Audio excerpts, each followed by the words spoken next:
The House of Drear, Chapter 16, Part 2. They all went with Mayhew to the hall. There he knelt down and felt around the bottom frame of the mirror. "Here it is," he said. Mr. Small bent down to get a close look. Then Mayhew released a lever, and the mirror swung gently out. In front of them was a dark, narrow corridor which slanted steeply down below the foundation of the house. Thomas could clearly hear running water. "Whoever came here last night most surely removed his shoes," said Mr. Small. Squeezing himself sideways, he made his way down the corridor and peered into the tunnel. "He had to," said Mayhew, "else your carpet would have been soaking wet." "This tunnel is never dry," he said. "There have been several cave-ins below the stream, and I would suggest you not allow Thomas ever to walk around in here." He closed the mirror, and he and Mr. Small worked on the mechanism until they had it removed. "That's a relief," said Mrs. Small. "Goodness knows, I don't think I'll ever be able to look into that mirror without feeling a bit strange."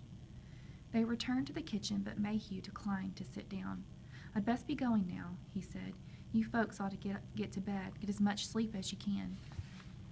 "Yes," said Mr. Small. "I'll come back here early," Mayhew said, "dressed like my father in case anyone is watching. I'll do business with Carr from here, and then I'm going into hiding." "But what is it we are going to do with the Darrows?" Thomas asked. "When will we begin our show? Once we get Father in the hospital, we'll have the whole day to get ready for them. You're going to do some shopping for me, Thomas. Mr. Small, you might have to take him to Columbus. It's the only city close by that I know has a theater supply store large enough to have what we are going to need." "I'll be glad to," said Mr. Small. "Do I get to wear a costume?" Thomas wanted to know. "I'm afraid you'll be wearing mostly rags and chains, Thomas," said Mayhew. "I'm sorry to say slaves were never very keen dressers," he grinned. Thomas was awfully disappointed.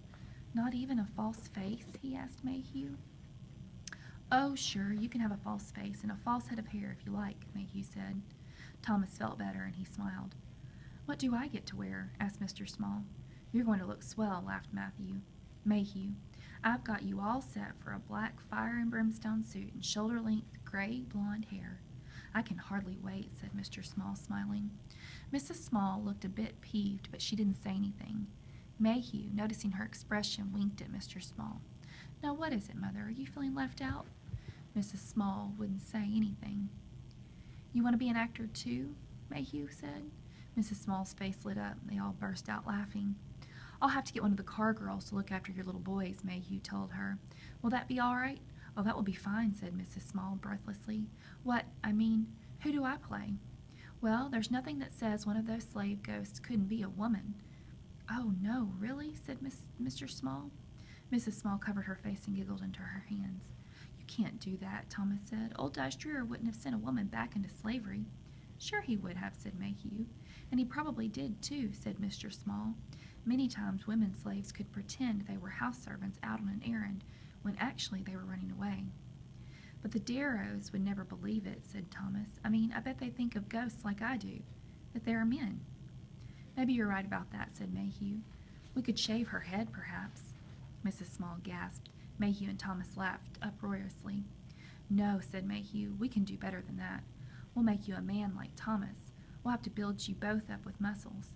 Tell me, Mrs. Small, do you think you could manage a pair of men's shoes with wood blocks attached to them?" "Do I have to?" she asked. "If you want to be a ghost, you'll have to do what Mayhew says," said Mr. Small. She thought a moment. She, like Thomas, had an urge to act. "I rather fancy myself more of the lace and satin ghost type," she said. "However, I will wear men's shoes and muscles if you all promise never to tell anyone." "We don't promise," they all said in unison. And then Mayhew Skinner took his leave of them. Mr. Small let him out of the kitchen door. Mayhew paused there a moment before leaving. That look of sadness, of loneliness they'd all seen before passed over him. He looked at each of them in turn, his fierce green eyes turning suddenly soft. "I adopt you as my family of rascals," he told them. "I adopt you, each and every one," and with a flourish of his arm he disappeared into the night without a sound. He went and was a part of it. "Now how do you suppose he does that?" thought Thomas. "I wonder if before he goes away I could get him to maybe teach me how to melt away like